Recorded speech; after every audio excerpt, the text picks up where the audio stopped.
All right. Well, it's 12:02, so let's get started here. Good afternoon now, everyone.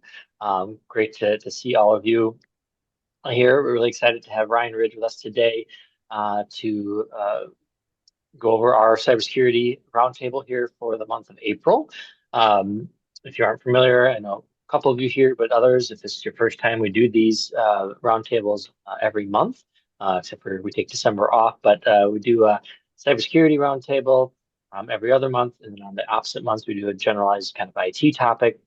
So I'll put in the chat our May IT roundtable registration is live. That's going to be on May 21st on project management, identity crisis, agile, waterfall, or wagile. Jacqueline Weezy from Faith Technologies is going to be leading that one. So feel free to register for that. All of our roundtables are always virtual to make it a little bit more flexible for you all. So um, that's a little bit about our upcoming one. But at this time, I don't want to take any more of Ryan's time here today. So Ryan, I'm going to hand it over to you and you can take it away. Sure. Thank you. My name is Ryan Ridge. I'm the Director of Cybersecurity for Technology Architects.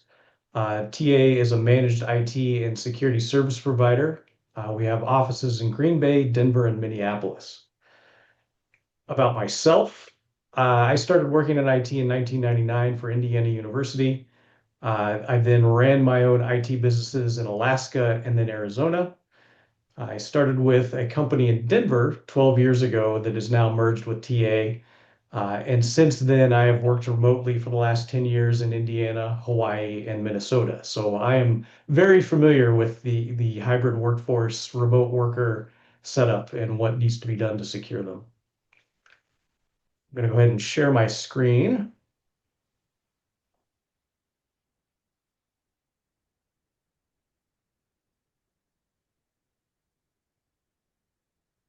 All right. Is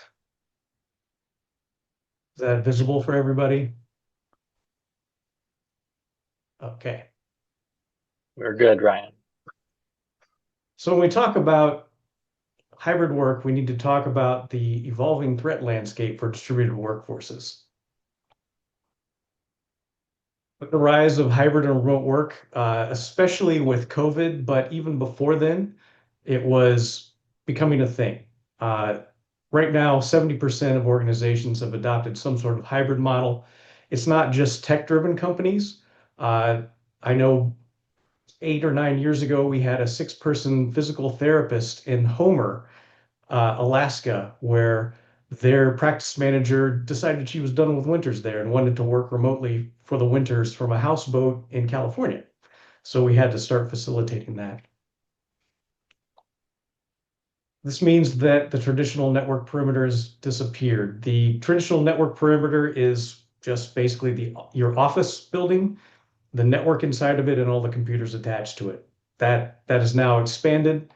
Uh, People are accessing resources from all over the world and with all kinds of devices. With that, remote workers are a prime target for cyber attacks. Usually they're working from what we call unmanaged endpoints. Basically, what happens is a lot of people buy a personal laptop and then they're given access to the VPN and then they're a remote worker at that point. Uh, that means there's no visibility into what's actually on that machine. You're just letting them into the network on who knows what. So the goal of this presentation is to provide you with uh, strategies and some of the tools that we use to secure these remote workers. There's going to be a lot of information in this presentation. I try to avoid technical jargon wherever possible. If there are any questions, please speak up or put them in the chat. I'm happy to answer it in the middle of the presentation. There'll also be hopefully time at the end to do questions and answers at that point too. So first, I want to cover some of the foundational pillars of security that every business should be following. The first one is least privilege access. This is making sure that people can only access the things that they need to do to perform their job and nothing more. You don't want somebody sitting down at their machine, logging in for the day, checking their email, on an account that is also an admin for that company, for that Office 365 tenant, for the Google Workplace tenant. Uh, that leads to a lot of problems if that account gets compromised. And so we use least privilege, just the amount of privileges you need to do your job. And even that extends to data access as well, like a shared drive. If you just have one big folder you're dumping everything into, financials, sales, all of that stuff, and everybody has access to it, then anybody has access to that through a compromised account. The next thing is continuous monitoring. So we have to know what's going on in an organization, looking into who's logging in, where they're logging in from, what kind of device they're using, what are they doing on the network. All of these build a baseline of what normal is, and then our monitoring looks for anything that's outside of that normal. And then anything like that is worth investigation. See if somebody's compromised, what's happening. Are they doing something weird that they shouldn't, right? Insider threat is also a thing. Another one is defense in depth. This is a cybersecurity foundation where you layer controls, cybersecurity protections, so that if one of them fails, then that doesn't immediately lead to a compromised account or data breach, right? It's basically roadblocks in the way of an attack that if one fails, the next one picks it up, hopefully stops the attack. If that one fails, the next one picks it up, on and on until you actually get to a data breach. And then zero trust mindset. This is a newer cybersecurity model. Right, defense in depth is all about hopefully stopping an attack as it happens.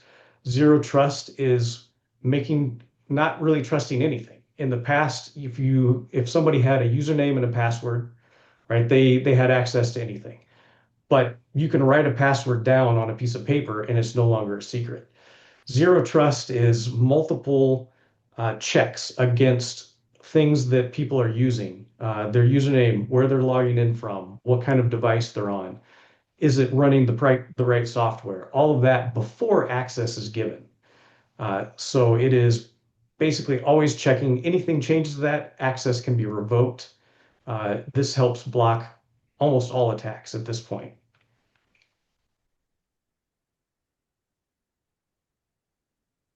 So let's talk about securing the organization. You want to secure your own business first before you start adding in remote workers. Basically, get your own house in order before you start inviting people into it. The first step to this is doing secure identity and access. Uh, that is, this is sort of a technical term here, identity and access management, IAM.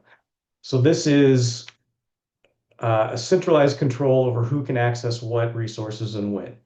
This is things like Intra ID in Office 365. Active Directory is sort of an IAM when it's paired with Intra ID. Duo does identity management. Okta does identity management. All these products out there doing identity management, basically identifying who your users are, what the machines that are accessing your data, and how they're doing it. This is a foundation of zero trust, as it says here. We'll keep seeing those foundational words come back throughout this presentation. So once you have identity and access management figured out, whether that's Intra ID or Google Workplace or Workspace or any of those, you start layering protections around it. Multi-factor obviously is the first step. This has been around for a long time. It's just one way to prevent a compromised username and password, which anybody can have by adding a second or third or fourth factor that you have to verify before you allow someone to access. Whether that's a text message, notification on your phone that you say yes or no to, any of that is multi-factor. Then we do something called conditional access. So these are rules wrapped around your IAM that are checking those zero trust kind of setups. Where are they logging in from? Is that normal from where they usually log in from? What device are they on? Is it registered Do we know that device or is it an unknown device? A lot of these IAMs can also do risk assessments. So if any of these things is out of whack, it can produce a risk notifier for this user and sort of put them on watch. And if they do anything weird, it can automatically kick them out, or at least alert you that something is happening. And then the next thing to do that's really good is to set up single sign-on. This is where you start integrating all of those applications, those cloud services, and other things that you have logins for, integrating those into your identity and access management so that you have one account, one password in this IAM, and then all of these separate services look to it for logging in, for authentication. So then you're not managing your Office 365 account and a separate Adobe Cloud account and a separate Zoom account and on, because we can have so many accounts out there that it becomes impossible to manage. Single sign-on consolidates those into one login, one password. If someone leaves an organization, you disable their account in the identity access management, it gets disabled across all those services. The next step is securing network access. This is how do remote users coming in from their home or public networks, how do they access your resources securely? Uh, a lot of times these unencrypted Wi-Fi networks will expose a device to attack. Um, if I'm sitting in a Starbucks, I can run a program that looks for every other machine that's on that Starbucks network and even run attacks against them. This allows for session hijacking where somebody can take over. Like if I'm on a remote session to my company, they can take over that session and start fiddling with things on the other side. So the best way to do secure remote connectivity, we have three main options. The first one is a VPN, virtual private network. That has been the traditional way, right? You turn on the VPN on your firewall, your company firewall, people log into it from remote, and then they're actually in the network working right there. The issue with the firewall-based ones that we're starting to see is firewalls can be vulnerable. They are a computer like anything else. If they don't get updated, well, people discover vulnerabilities, bugs in them. They can attack it. It's basically a hole. It's a window uh, from the world into your office network.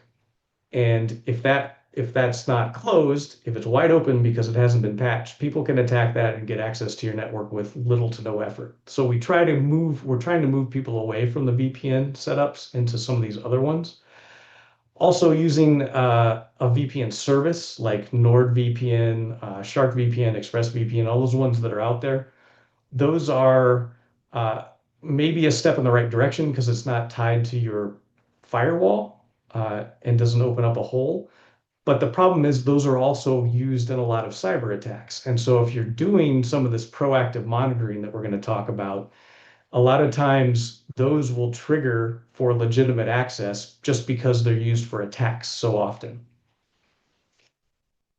The next option is virtual desktops. This is a service, especially like with Azure Virtual Desktop, Windows 365 Cloud PC. It is you log into a virtual desktop from your machine. It has all the security on it. It has all the network access on it. All you do is supply a username, password, and your multi-factor, and then you're into the network. There's no hole in your network for that, right? It's a good way to do things from now on. That doesn't put all the data on somebody's individual laptop, right? You're remoting in to something that's controlled. And then the last one, Secure Access Service Edge. This is a newer method for VPN replacement. It has the best computer acronym that I've seen so far, SASE. So I always love talking about SASE connections. Um, it's an always-on encrypted network. Uh, my computer is on it right now. Basically, I sit my laptop down on any network, I open it up, SASE makes its connection across whatever internet connection I'm on. It's encrypted. It goes to the nearest uh, point of presence, which, in my case is Chicago.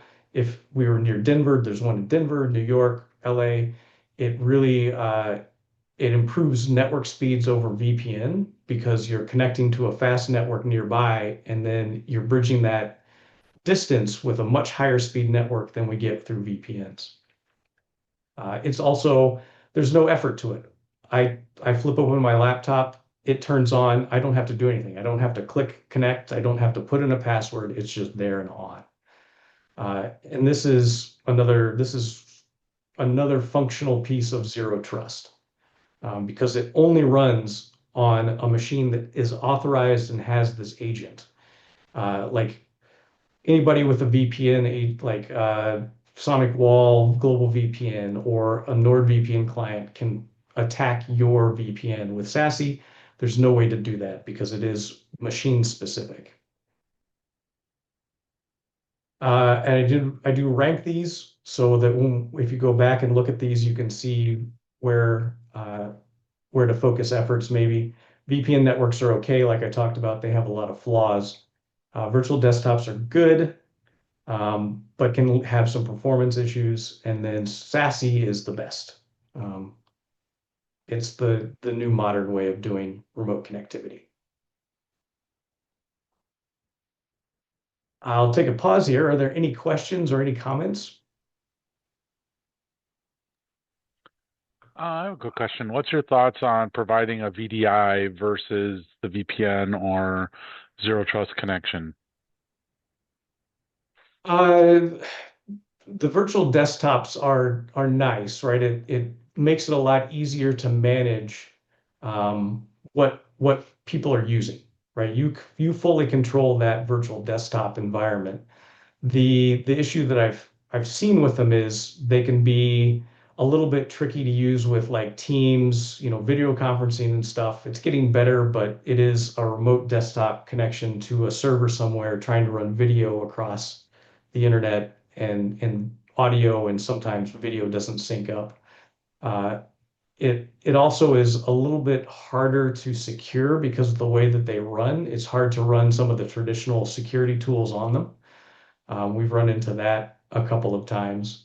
But it's still kind of hits that issue where if somebody has a compromised username and password, and even MFA can be compromised now, then you're giving them access potentially to that VDI setup. Okay, thank you. So protecting the cloud is the next step. Uh, I looked it up. About 94% of US businesses use at least one cloud application. I think for critical data and business applications, it's more around 45 to 50% saturation right now, but it's increasing, ever increasing. So we have all these services in the cloud. Some of those risks are, of course, account compromise. Uh, Most of these are just username and password, and maybe MFA if you've turned it on. Uh, we'll I'll show you an example of an attack that, most of the time the attackers can gather MFA right now and steal it, unfortunately. Uh, with that comes a reputation loss. Even if they don't steal money, right? Financial loss is always an issue with compromised accounts. Even if that isn't happening, reputation loss is also a potential outcome, which can lead to financial loss of a different sort. And if they're not stealing money, they may send out, and this happens all the time, they may send out 1,000 emails to everybody you've ever emailed on your account with a phishing link. And so suddenly your account is spreading phishing. And so that, who's going to trust you if you're sending them phishing messages? Are they going to want to do business with you? We had worked with a client that had that happen to them, and the phishing message went out to one of their biggest suppliers. And the supplier came back and said, if you can't secure your stuff, we were going to cut you off and you'll basically go out of business. So it is important to secure these cloud services. Unauthorized sharing. So you have data up in these cloud services. Somebody can take that data and move it out, uh, send it to themselves in email, send it to somebody else, allow someone else access to that data that should be confidential to your organization. Overprivileged accounts. Again, this is least privilege, one of those foundational items.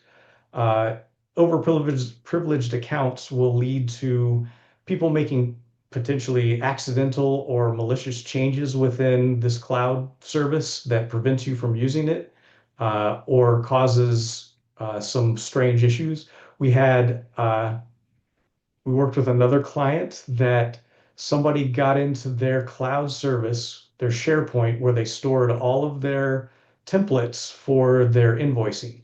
And they went into the invoice settings and made a change because this person had edit rights. Everybody had edit rights, unfortunately, in this org. Changed the ACH routing number that they put in their invoices to send their money to their fake account, their attacker account instead of the actual business account. And it took them about a month to realize that they weren't getting any income for some reason when somebody finally called and asked. And shadow IT. This is uh, a lot of the issues with cloud accounts that we find is shadow IT is when somebody in an organization that isn't in IT or even in leadership will decide that they have a problem they want to solve themselves. And usually they solve it by going out and subscribing to some sort of free or even paid cloud service that you have no control over. And they start putting your data up into that cloud service, doing who knows what, um, until it's finally discovered, or if it's ever discovered. They leave, maybe, and that cloud account is still up there with that data in it, and you have no idea.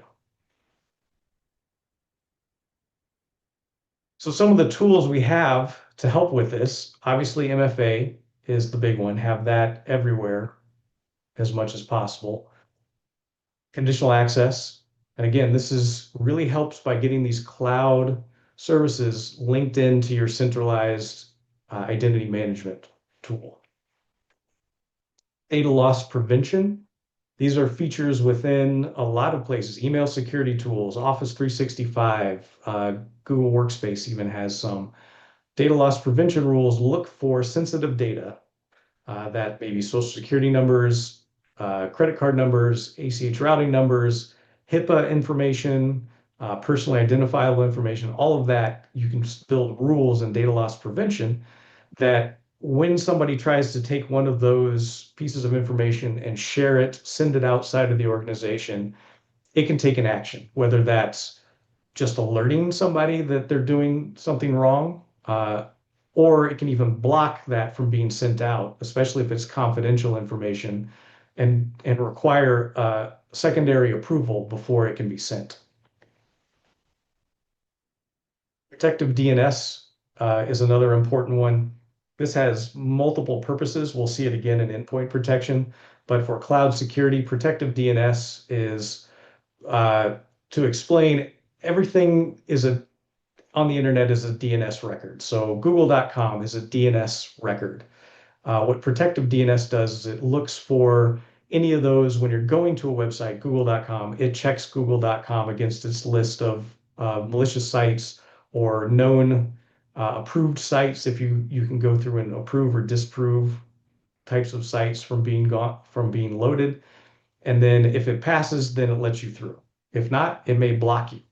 And so one of the things you can do with protective DNS is you can say, and this is especially useful with AI, all these AI tools out there, you can say our allowed AI tool is Claude. And so you allow Claude through and then block all other AI access for people that are on your system. And that way you can help control some of these maybe shadow IT people who are going out there and saying, I actually like ChatGPT better. I'll sign up for a personal account and send all your information there. And then, of course, monitoring. We have to make sure that things accessing these cloud security or these cloud applications and the people accessing it and the way that they're accessing it is legitimate. And so you have to monitor everything. It's really handy when you've got one of those identity management tools in place, like Entra ID. You can set up the monitoring there, and if you've got single sign-on, then that's all you have to monitor because all of those logins go through that central already monitored location, and you don't have to worry about maybe making sure that you're seeing what's happening on your Adobe Cloud account because it's going through that IAM.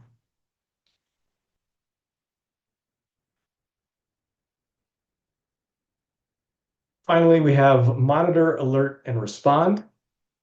So we've been talking about monitoring a lot, right? It's important to monitor all activity. That's logins, file access, devices, networks, your endpoint detection and response that's protecting your machines, right? If it's triggering on malware, you need to know that that's happening. The thing about monitoring is it allows response before the harm is done, right? If you're monitoring and getting alerts that weird things are happening, you can respond to that before weirder things or worse things can happen. Second, centralize that monitoring. Uh, if we look at the tool that we use to monitor our clients, it is processing 250 million log files a day, every 24 hours. That is an impossible task for any human to go through. So we use what's called a SIM. So this is another technical jargon, SIM, Security Event and Information Management service. It consolidates all of those logs. It is trained to look for anomalous actions, like people who normally log in from Green Bay suddenly logging in from Cyprus, right? That would trigger some sort of alert. And then it brings it all into a single pane of glass so you can see who's logging in weirdly to Office 365, who is doing some weird file sharing on their laptop, who's shared out a box account to somebody they shouldn't have. All of that gets centralized into this SIM. Now, monitoring is only as good as your response to it. So it is very important to have some method in place to respond to these alerts. We employ a 24/7, 365 alert response team. We partner with a security operations center in Denver to monitor all of our clients. Uh, my security team with technology architects is 3 people, and we manage hundreds of clients. We do that by partnering with this business to do the initial alert response uh, because attacks happen all the time, right? The attackers aren't just attacking us during business hours. I like to sleep. I like to eat. I like to go on vacation. So having somebody there watching 24/7 that isn't me is very important. And then finally, with those all in place, another important thing to have are some quick access controls. So this is the ability to isolate a device that's causing problems. If it has malware, if it has ransomware, the ability to isolate it from the rest of the network, but not turn it off because you need to know where that came from. And so these access controls allow you to basically virtually disconnect a device, isolate it, and then you can go into it, look through it, find out where the attack came from. Did it go anywhere else? How did they get access? How bad is it? And is also able to disable cloud accounts with a single click. Uh, we have an integration with ours that if somebody is logging in from somewhere weird and that account suddenly creates a mailbox rule that's sending emails to like the RSS feeds or archive, which is a very common attack for compromised accounts, then it will trigger an immediate action where it disables the account and logs out all the sessions that was accessing it. And then it alerts us and lets us know that this happened so we can get in and actually remediate the account. But that quick, instant ability to stop an attack is very necessary these days. Take another pause. Any questions, comments?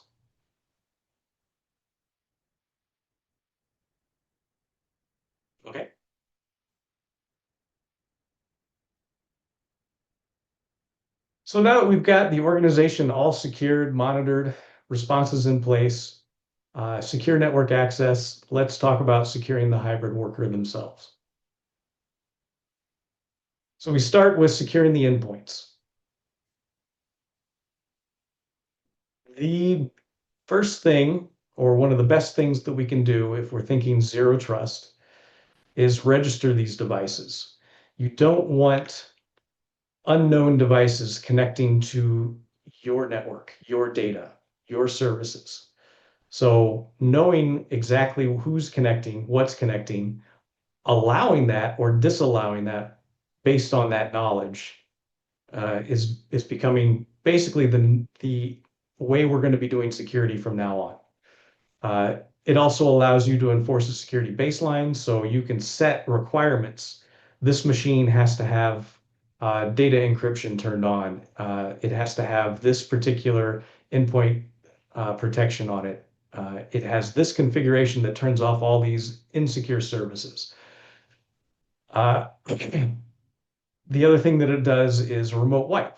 So you have these registered devices. You can go in if one is stolen, if somebody leaves the company and refuses to return a machine, you can remote wipe that your data off of that device, assuming it's still on the network. We've seen a lot of stolen devices never turn up on the network again because they just get immediately wiped and repurposed, right? Nobody's trying to steal the data that's on it.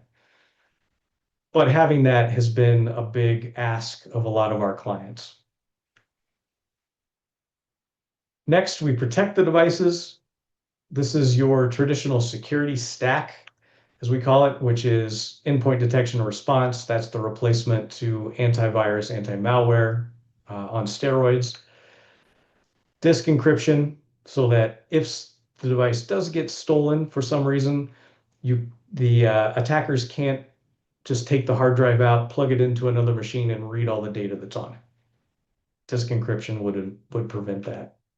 Protective DNS, which we talked about, right? Not only are you controlling what cloud services, what AI it goes to, but protective DNS on the endpoint will stop them from going to content that you don't want them to see, right? The traditional no porn, no gambling setups that a lot of businesses have.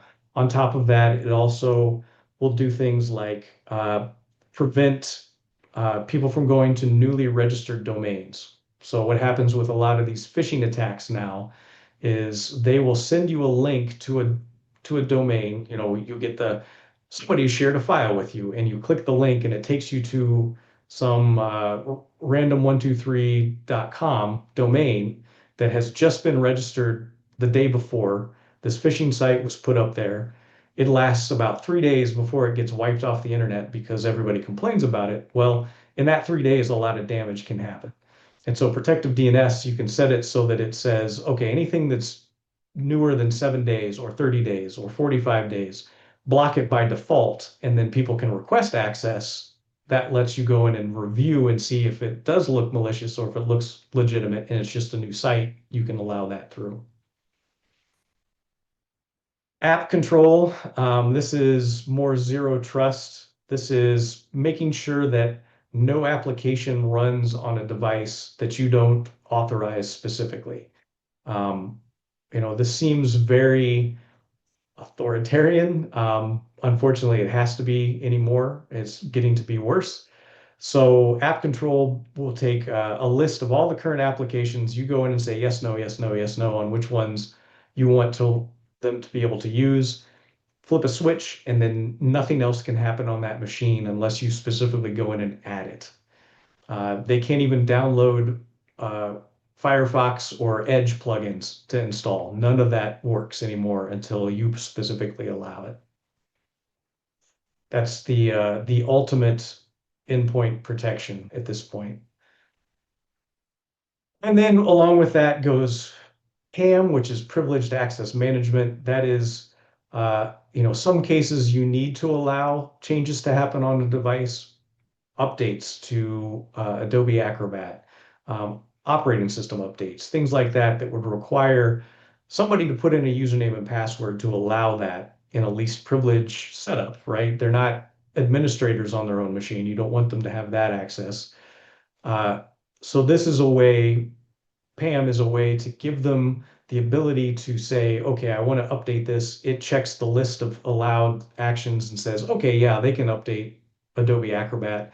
It escalates it, right? It puts in the username and password for them, installs Adobe, and then turns itself back off. So app control and privileged access management go hand in hand. Then you want to update the devices. Uh, you monitor those operating systems and apps because they're constantly being updated. New vulnerabilities are being discovered. You need to know what those vulnerabilities are. You need to know how critical they are. You need to have a way to automate updates so that you don't have to worry that you see a critical, you know that it's going to get patched, or you can push out a patch pretty easily. Um, when we do vulnerability management engagement, go into a business that has, say, 30, 40 machines, do a scan, we typically find about 1,400 to 1,500 critical vulnerabilities on the network, on their devices. Usually it comes down to one or two people that have a 10-year-old version of Adobe Acrobat Pro that they paid for 10 years ago, and they'll be damned if they're going to pay for it again. But it's been out of date for 9 years, and it has 600 vulnerabilities that would put the company at risk. So automating those updates becomes very important. All of this together will then lead to enforcing device compliance. And so this is that zero trust piece about registering devices, putting your software protections on them, and then keeping them up to date before they're allowed to access your Office 365 or your VPN or your SASE connection. With this device compliance, you can go through all those checks. Does it have the right software on it? Is it a registered device?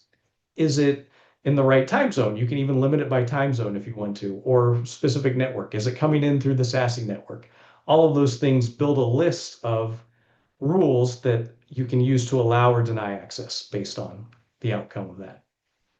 This effectively prevents all phishing attacks that have happened in the last 5 years. Uh, all those attacks rely on the ability for anybody anywhere to get into an Office 365 or a Google Workspace account. The next step is to secure your users' minds, your employees' minds, by encouraging a culture of security with security awareness training. The topics that are very important to remote workers, phishing awareness, how to spot a phishing attempt, even if it's coming from a known person, because that's how a lot of these attacks are happening now. It's coming from somebody else that you know or have done business with or email with in the past that has been compromised, and they're being used to spread that phishing attack. Be wary of any unasked for share requests. The secure use of home and public networks, right? Making sure that they're using your approved secure network access method, that they're not just joining random public networks when they're outside, that they know what they're connecting to. Free Wi-Fi here, please, is not a good network to connect to. Password hygiene, right? This is making sure that they use a separate password for every account that they set up, right? Using the same password across accounts leads to very big problems when one account gets compromised and it's the same account they use for their bank password, for their Facebook password, for everything. Their entire life, or in worst case scenario, your entire business can be at risk because of that. How to report suspicious activity, right? You have all this monitoring in place, but if your employees see something weird happening, you want to encourage them to say something about it. We have, in a couple of instances, we have beat our own monitoring system because the person called in and said, "Oh my gosh, I just clicked on a phishing link, I think, and I entered my password and it didn't go through. I think I did something wrong. Because of the way that monitoring works, there's about a 10-minute lag between when something happens and when it actually gets picked up. So they called within that 10-minute time span and self-reported, and we were able to block it out before our system even alerted on it. And then avoiding shadow IT. You want to discourage them from doing anything that should be handled by the company itself, right? Don't go out there buying subscriptions to cloud services that you don't approve.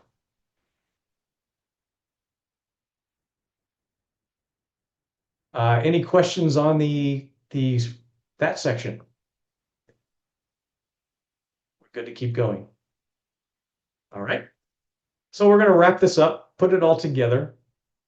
I want to go through a phishing attack and show you how all of this works together to protect you from a compromise. So we've got Notorious Hacker Man sending a bunch of phishing emails out.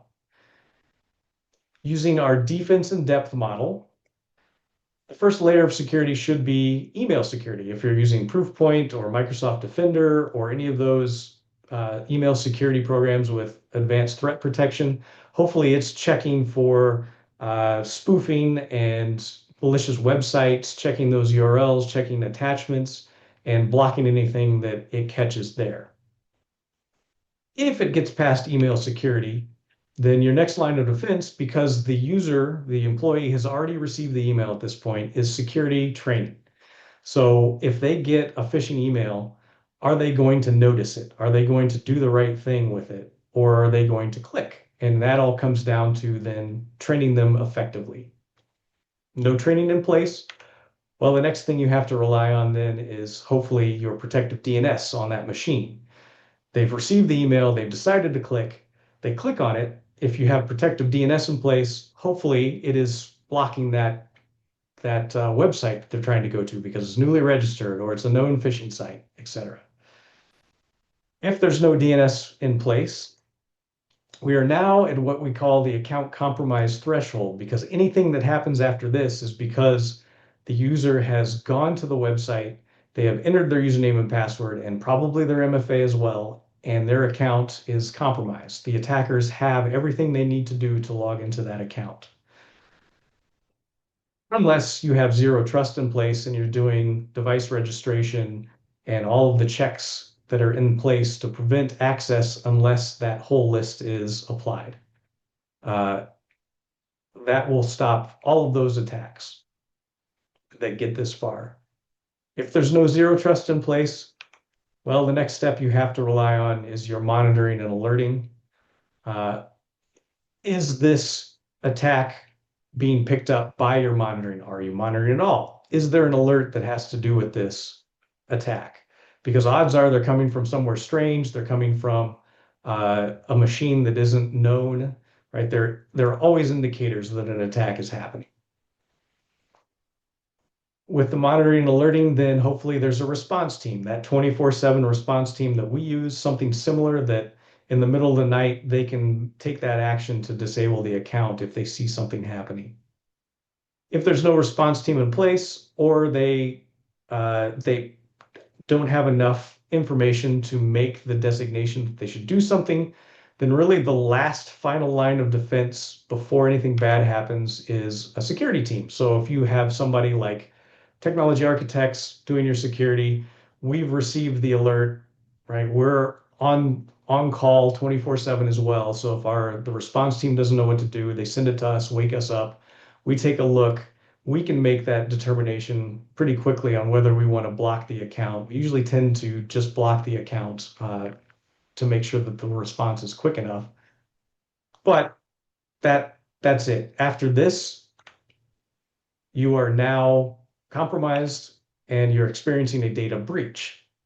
And really the only thing that can help you here, besides finally responding, understanding, and kicking them out, is if you have least privilege in place and the amount of damage they can do is limited by that.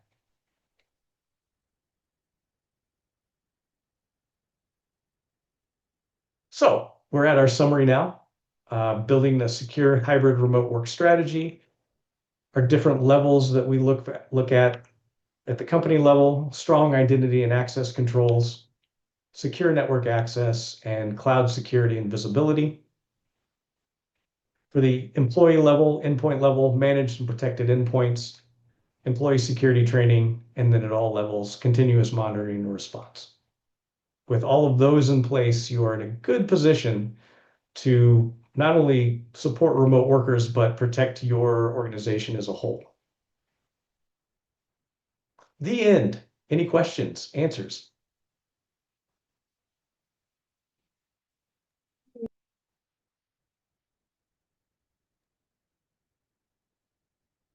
Any thoughts, questions, answers with Ryan? Is that Ryan saying?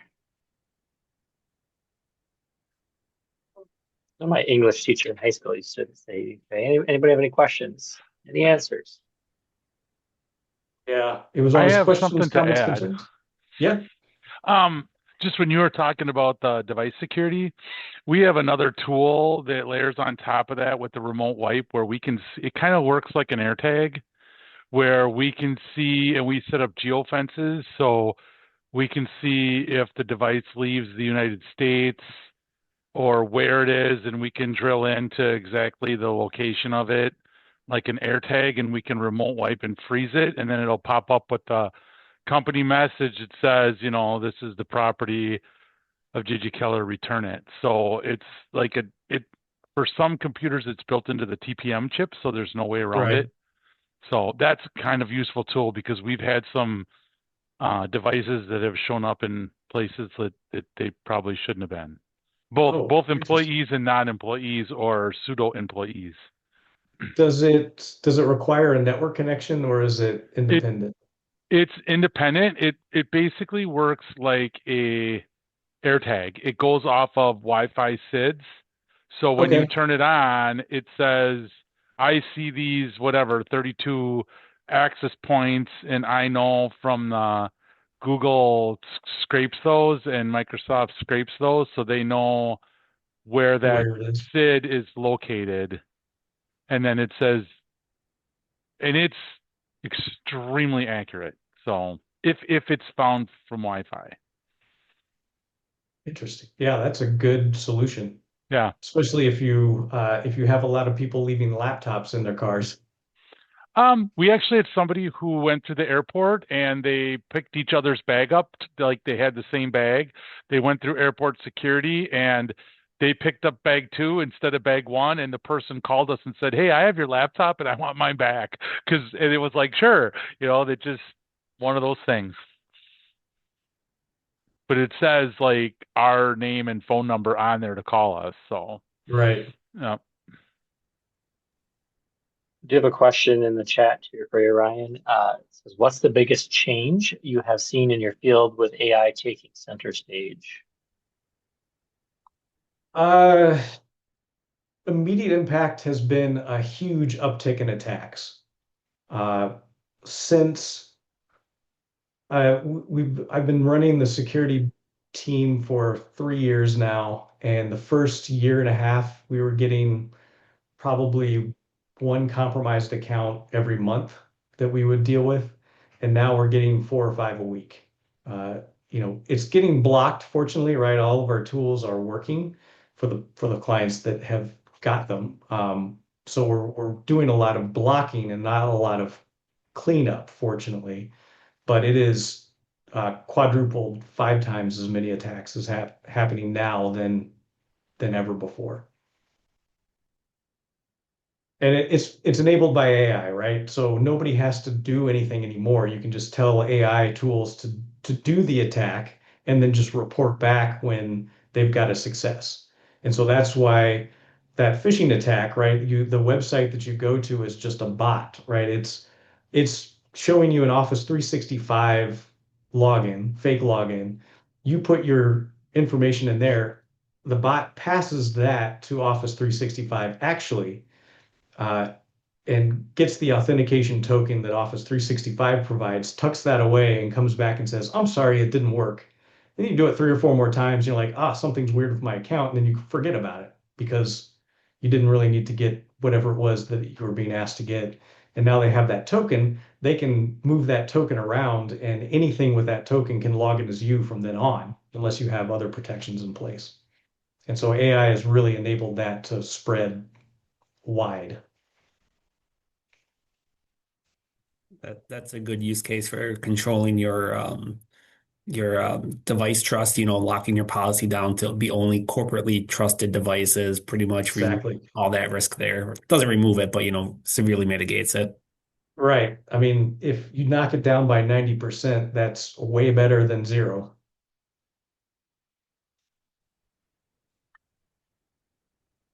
Any other thoughts, questions, comments?